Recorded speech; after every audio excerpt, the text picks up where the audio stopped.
$300 was all that Marcus had in the world, and everyone laughed when he raised his hand at the auction. The auctioneer hesitated as if expecting a joke. People whispered among themselves. Richard, the town's wealthy businessman, shook his head with contempt. Sophie, the clerk organizing the paperwork, looked at Marcus with something between pity and disbelief. But there was something about storage unit number 23 that no one else had noticed. Something in the rusted locks, in the way the door was sealed, different from the others. Marcus noticed that the padlocks weren't old. They were new, just rusted on the outside. For 18 years, that storage unit had remained untouched. The rule was simple. If no one paid for 3 months, the contents would be auctioned.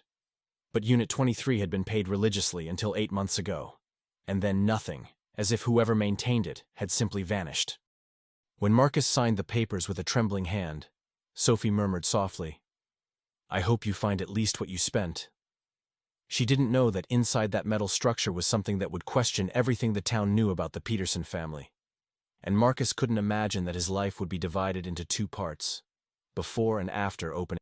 The key trembled in Marcus's hand as he walked to storage unit 23. The midday sun punished the concrete yard, and the smell of rust mixed with dry dust permeated the air.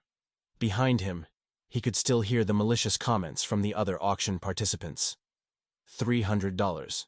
His last chance not to lose the farm to the bank next week. The first padlock gave way easily, but the second was stuck.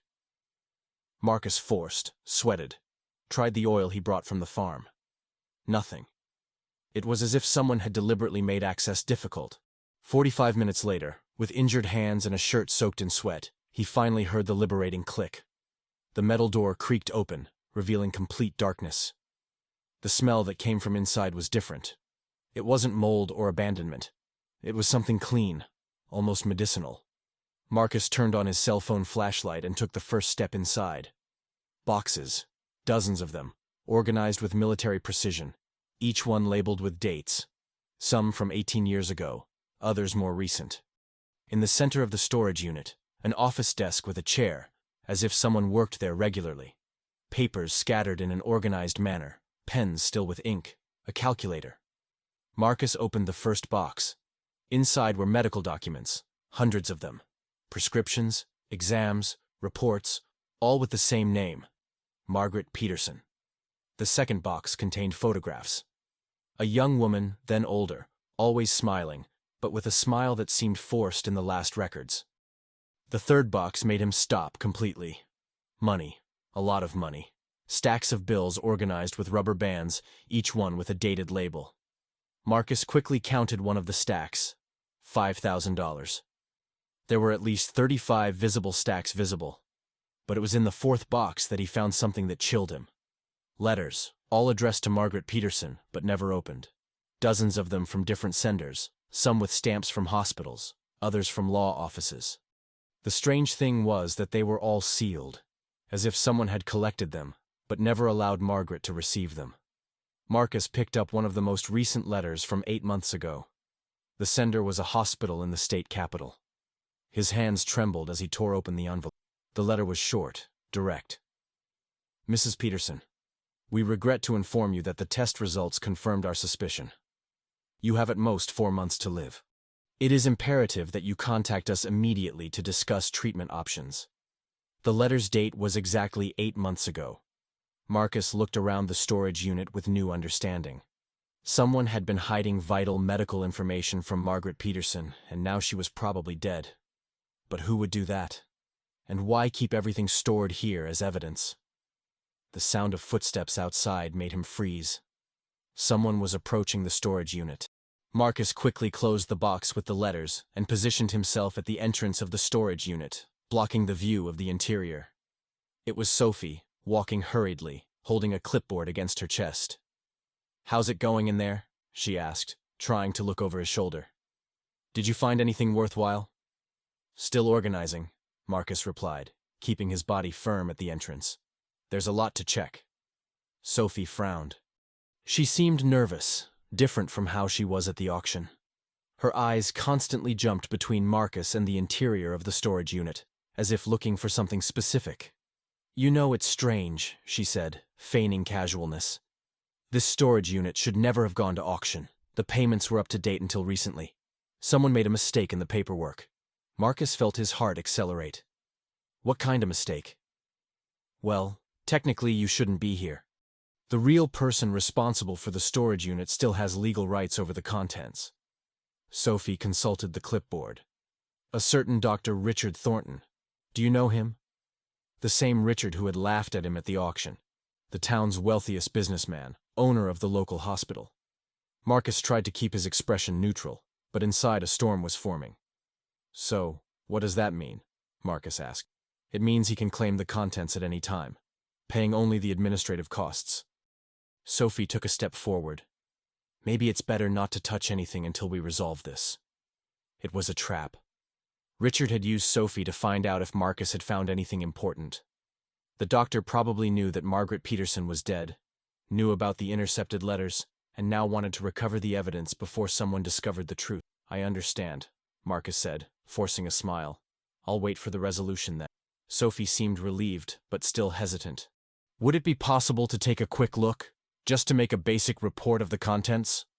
Marcus pretended to consider the proposal, but his mind was working quickly. If Sophie saw the organized boxes, the money, the medical documents, she would report everything directly to Richard, and then all evidence of what appeared to be a crime would disappear forever. Sure, he said, moving slightly away from the entrance. But there's not much light. Maybe it's better to come back tomorrow with proper equipment. Sophie took another step, and Marcus could see her pupils dilating, trying to see in the dark. She was about to see the boxes when her phone rang. Hello, Dr. Richard, she answered immediately. Yes, I'm here at the storage unit now. No, he's still organizing, I understand. While she talked, Marcus noticed something that made him break into a cold sweat. On the floor, right at the entrance to the storage unit, was one of Margaret Peterson's photographs that must have fallen when he opened the boxes. Sophie just needed to look down to see it, and she was about to do exactly that. Marcus pretended to stumble and discreetly kicked the photograph into the storage unit, away from Sophie's view. She continued talking on the phone with her back to him, but her body language had changed completely. Tense shoulders, low and urgent voice. Yes, doctor. He's here alone. No, I still couldn't see what's inside properly. I understand, sir. When she hung up, Sophie turned with a forced smile. Change of plans. Dr. Richard said he can wait until tomorrow to resolve the legal issue. You have more time to organize things. It was a lie. Marcus realized by the way she avoided his gaze. Richard had given other instructions, probably something related to making the evidence disappear during the night. That's good, Marcus replied. I'll take advantage to make a complete inventory. Sophie hesitated, clearly wanting to say something more, but just nodded and walked away. Marcus waited until she completely disappeared before going back inside the storage unit. With trembling hands, he picked up the box with the letters again. There was much more than he had seen initially. Correspondence from banks, law offices, family members, all intercepted, all destined for Margaret Peterson. One letter caught his attention. It was from a daughter, dated 3 months ago. Mom, please answer me. I'm worried because I can't talk to you on the phone anymore. Dr. Richard said you don't want to receive visits anymore, but that doesn't make sense. I need to know how you are. Marcus felt his stomach turn. Margaret wasn't just being deprived of vital medical correspondence. She was being completely isolated from her family. He opened another box and found bank records. Margaret had an account with over $250,000. But all the transactions from the last 3 years were withdrawals made by power of attorney. The signature on the power of attorney was Richard Thornton's. The fourth box contained something even more disturbing. Falsified medical prescriptions, medications that didn't match Margaret's real diagnoses. Heavy sedatives prescribed for a woman who, according to the real exams, only had controlled diabetes. The terminal cancer mentioned in the letter from the Capitol Hospital didn't appear in any exam done by Richard. Marcus grabbed his phone and started photographing everything. Every document, every letter, every prescription. If Richard came after the evidence, at least he would have digital copies. That's when he found the will. Margaret had left her entire fortune to her daughter, but there was a recent alteration, signed with shaky and visibly forced handwriting. The new version left everything to a charitable foundation administered by Richard Thornton. The sound of a car arriving in the yard made Marcus freeze. Through the crack in the door, he saw a black Mercedes park. Richard got out of the car accompanied by two large men who definitely weren't administrative employees. They were coming straight to Storage Unit 23, and Marcus was trapped inside with all the evidence of a crime that could destroy the town's most powerful man. Marcus quickly put away his phone and looked around desperately, searching for an exit. The storage unit had only one entrance, but in the back there was a small ventilation window, too high to reach without help. He stacked two empty boxes and managed to hoist himself up to the window. It was tight, but passable. Outside, he heard the voices approaching. "Are you sure he didn't suspect anything?" It was Richard's voice.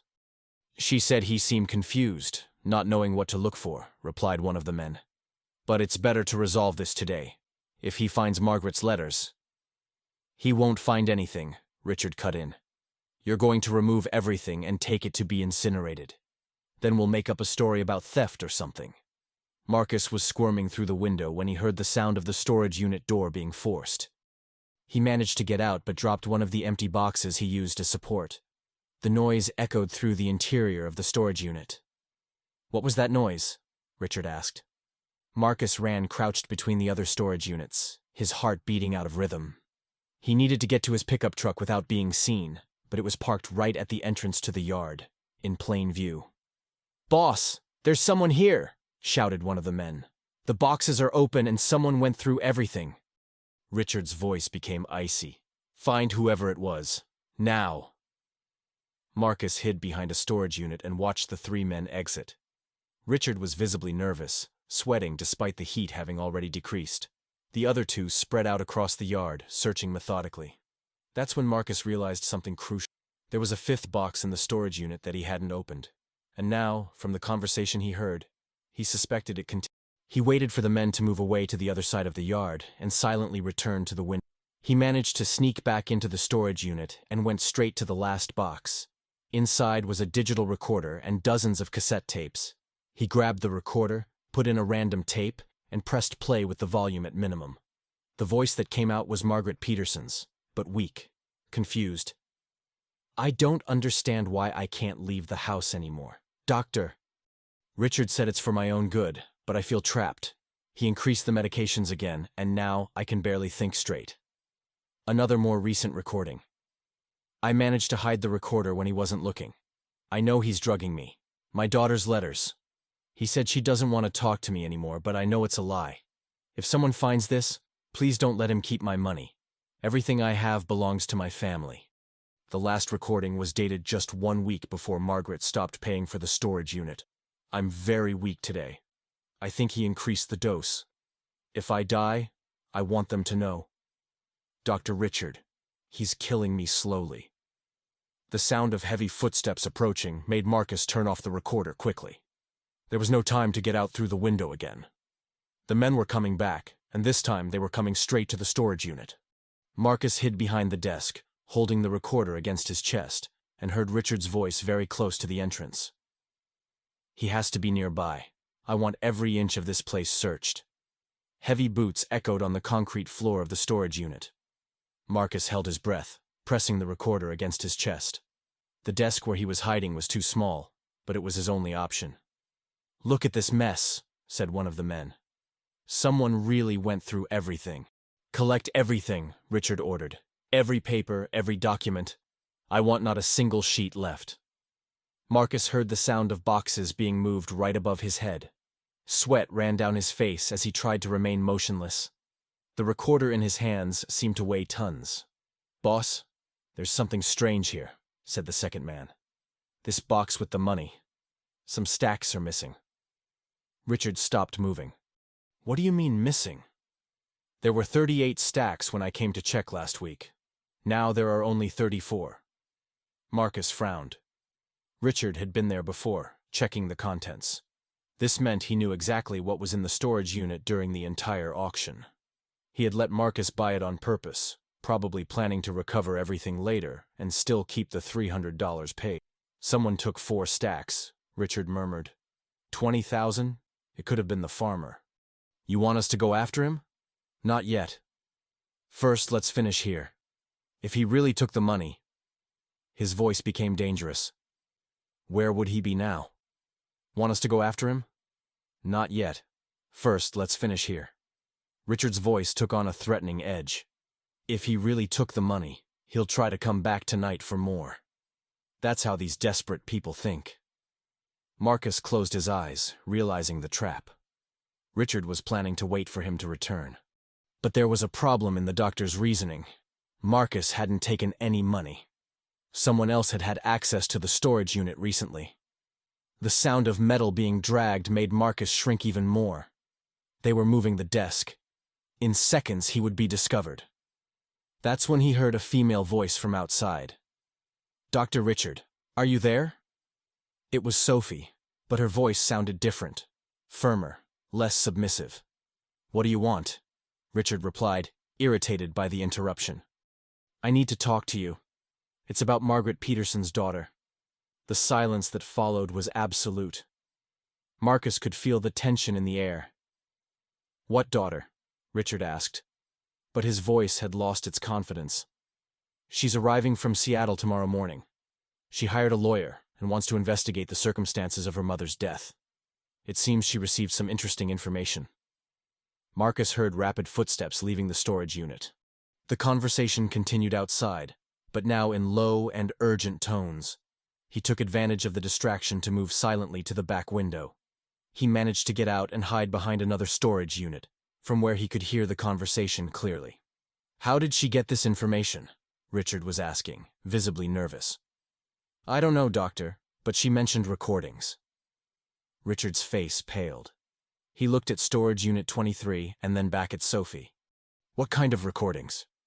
Sophie looked directly into Richard's eyes before responding. "Recordings from Margaret herself. It seems she suspected something and left recorded evidence." Richard grabbed Sophie's arm forcefully. "Did you know about this? Did you know there were recordings?" "Let go of me," she said coldly. "And yes, I knew. Margaret contacted me months ago, before she became too debilitated. She asked me to keep some things for her in case something happened." Marcus watched the scene with growing admiration. Sophie wasn't helping Richard. She was protecting the evidence. "Where are these recordings?" Richard asked, his voice low and threatening. "In a safe place. And copies have already been sent to Margaret's daughter in Seattle." Sophie stepped back. "Her lawyer specializes in crimes against the elderly." One of Richard's men approached. "Want us to take care of this, boss?" "Quiet," Richard hissed.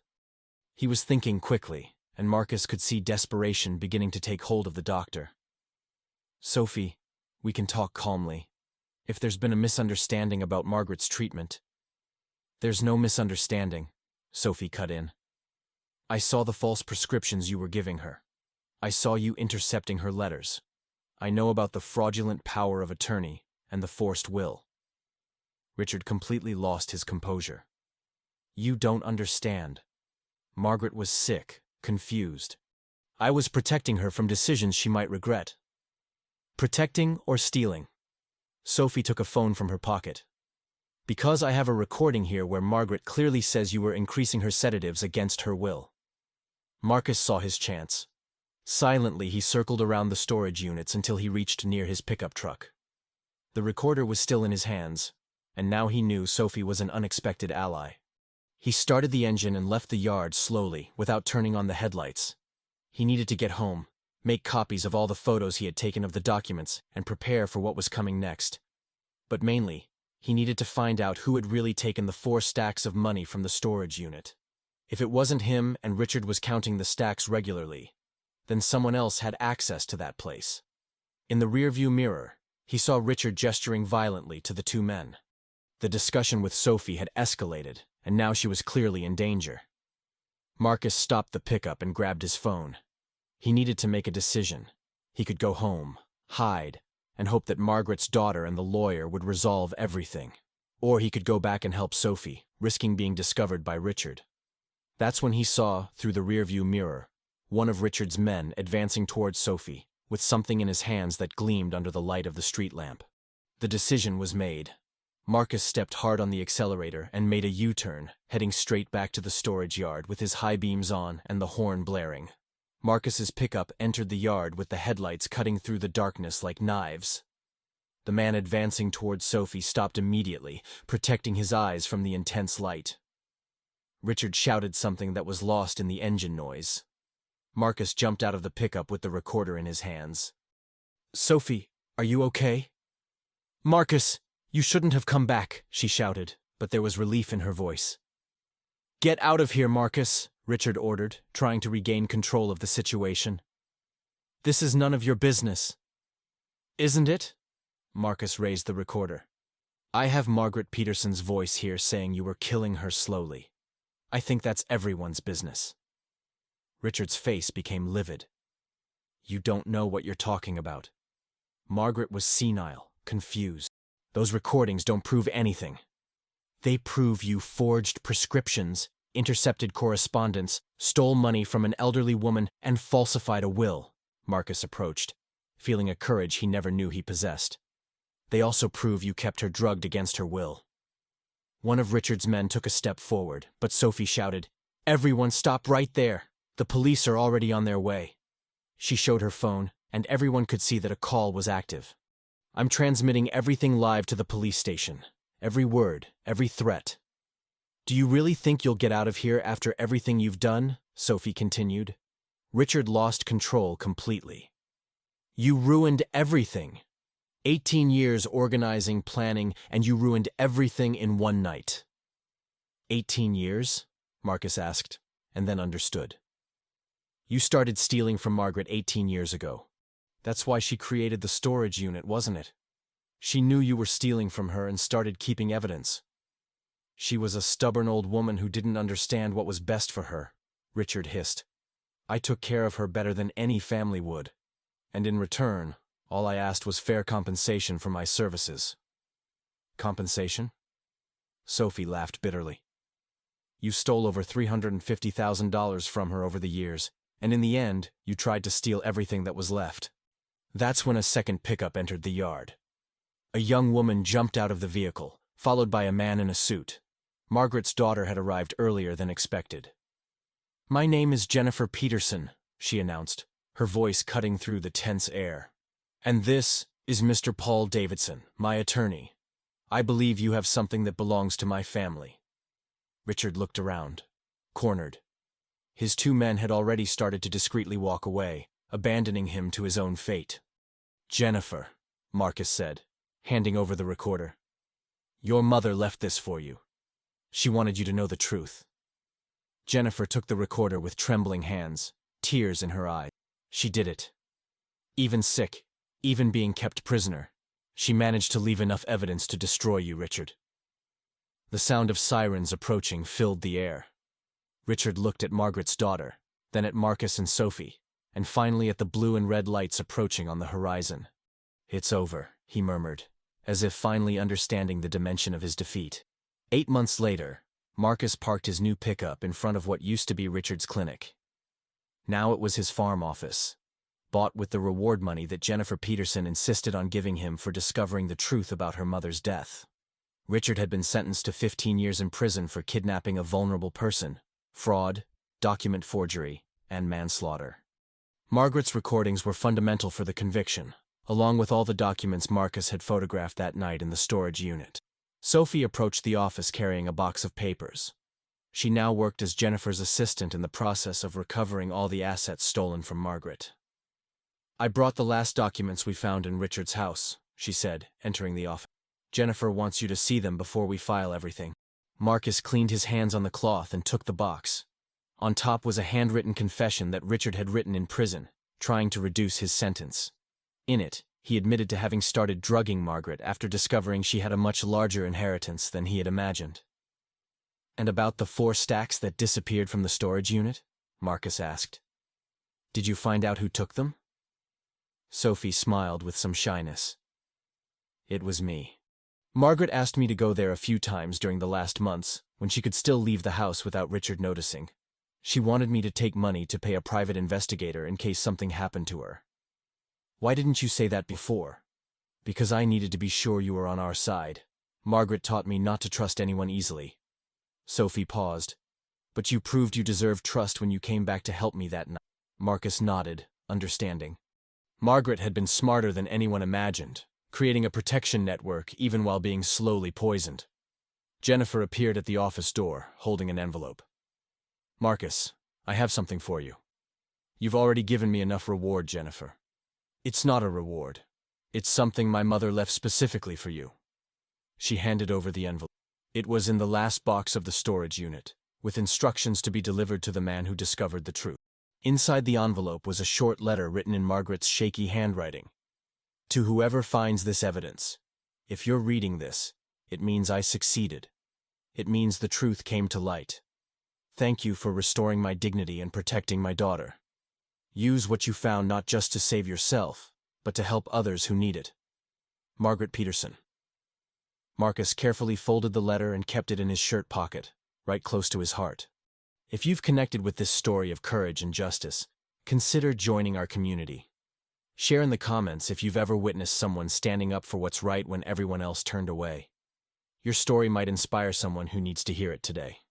4 years passed since that night at the storage unit.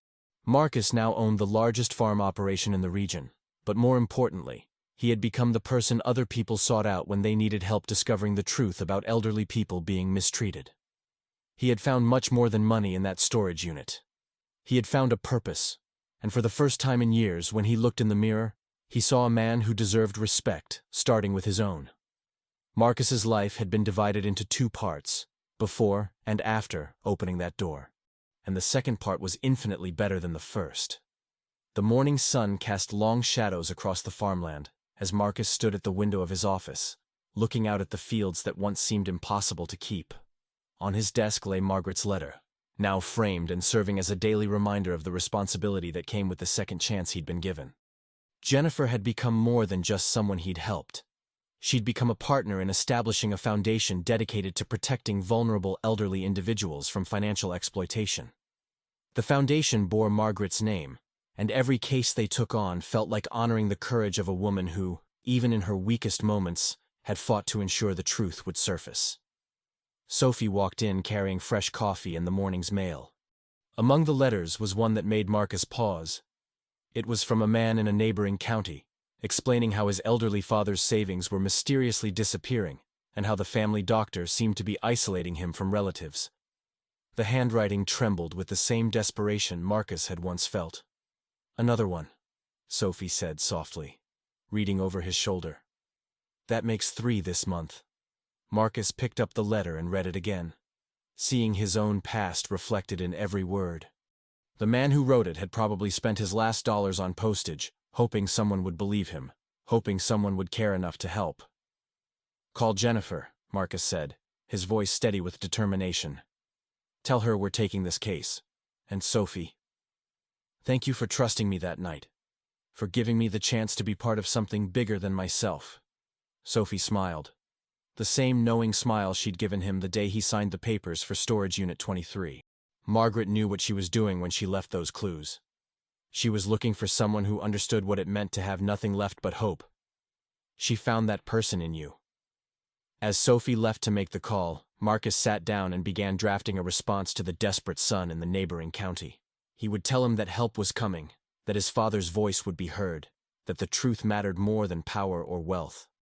Outside, farmhands were beginning their day's work on land that had almost been lost to the bank.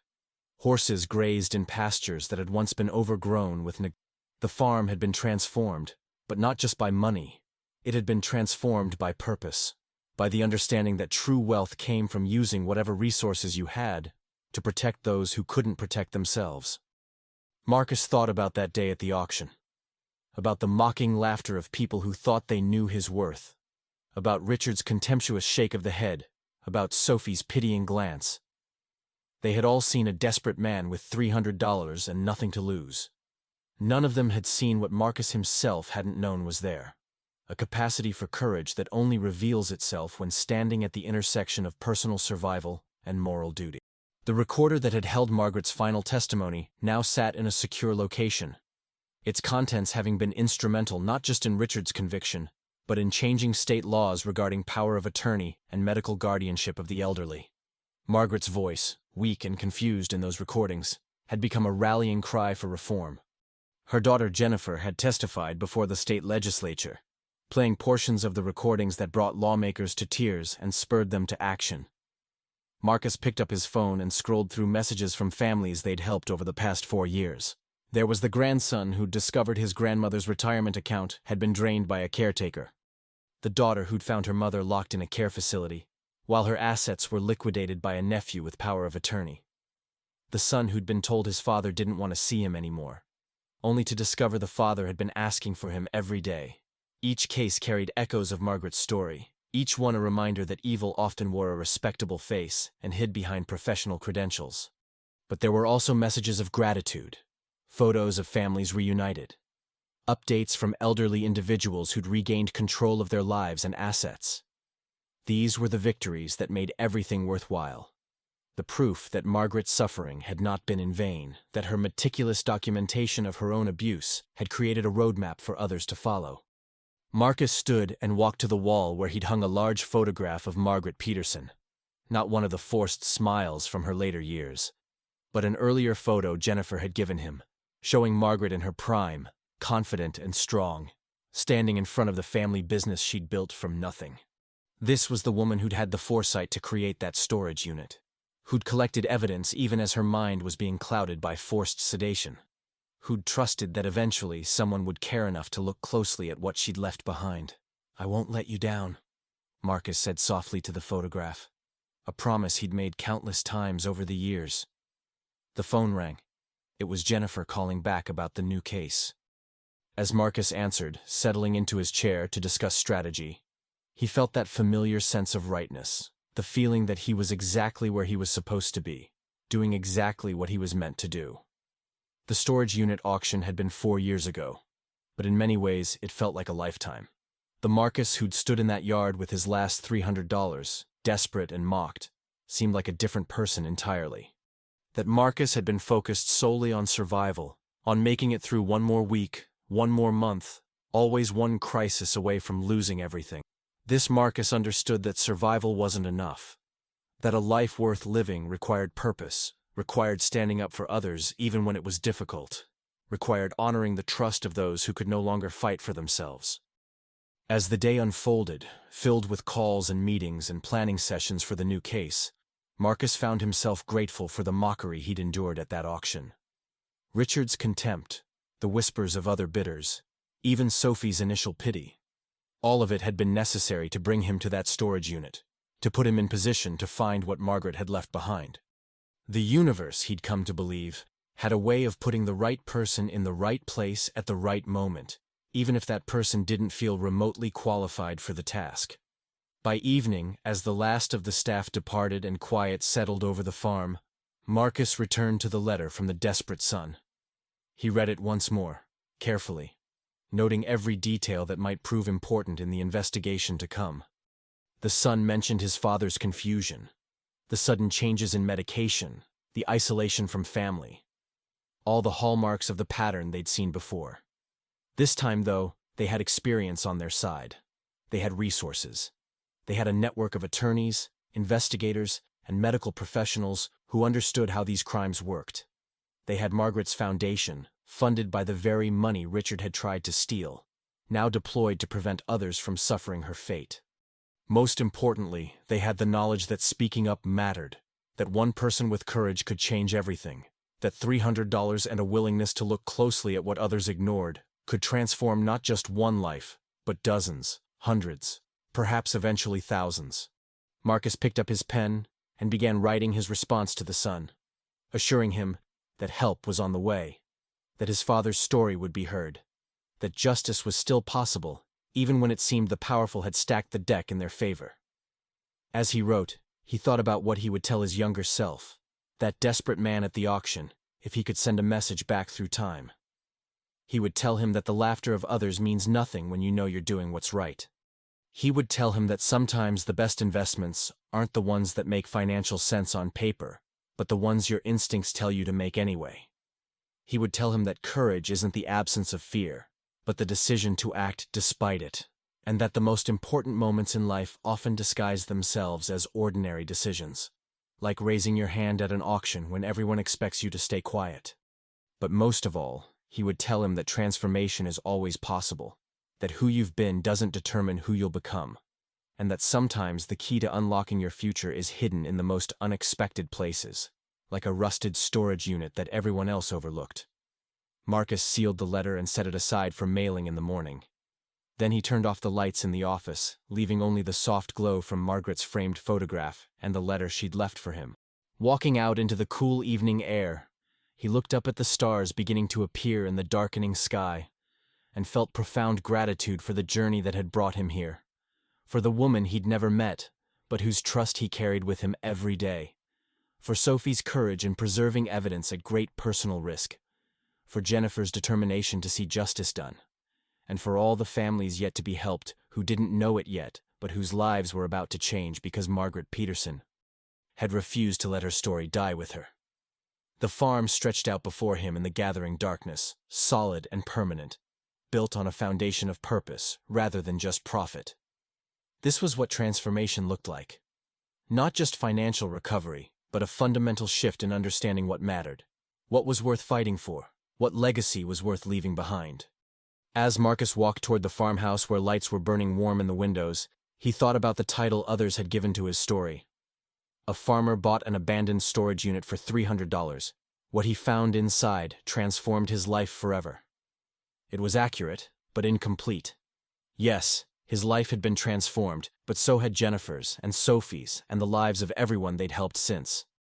Margaret's courage, preserved in boxes and recordings in that storage unit, had rippled outward in ways she could never have imagined, creating waves of change that were still spreading, still touching new lives, still inspiring others to speak up and look more closely and refuse to accept easy answers when vulnerable people were at risk.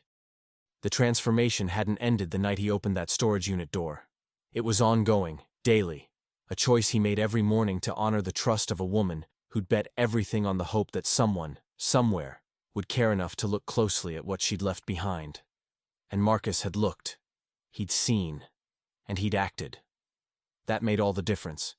If this story resonated with you, we'd love to hear your thoughts. Have you ever discovered something that changed your entire perspective on life? Have you witnessed someone standing up for what's right when it would have been easier to walk away? Share your experiences in the comments below. Your story might be exactly what someone else needs to hear today. And if you believe in content that explores the power of courage, justice, and second chances, consider subscribing to our channel. We're building a community of people who believe that truth matters, that ordinary people can accomplish extraordinary things, and that it's never too late to become the person you were meant to be. Your support helps us continue bringing these stories to light. Thank you for being here, for listening, and for being part of something bigger than any one of us alone.